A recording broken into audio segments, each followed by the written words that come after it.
Still at Holy Family since last night. It's still snowing.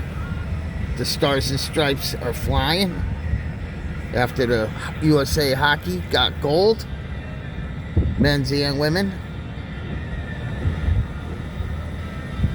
But still out here, still snowing, comes in spurts, very windy, drifts.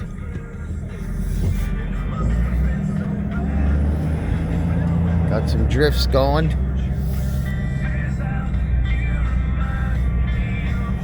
There's some drifts right there. As you can see.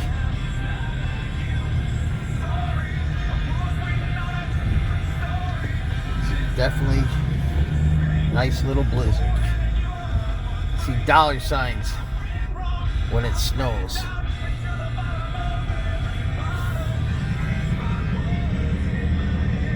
In the F-450.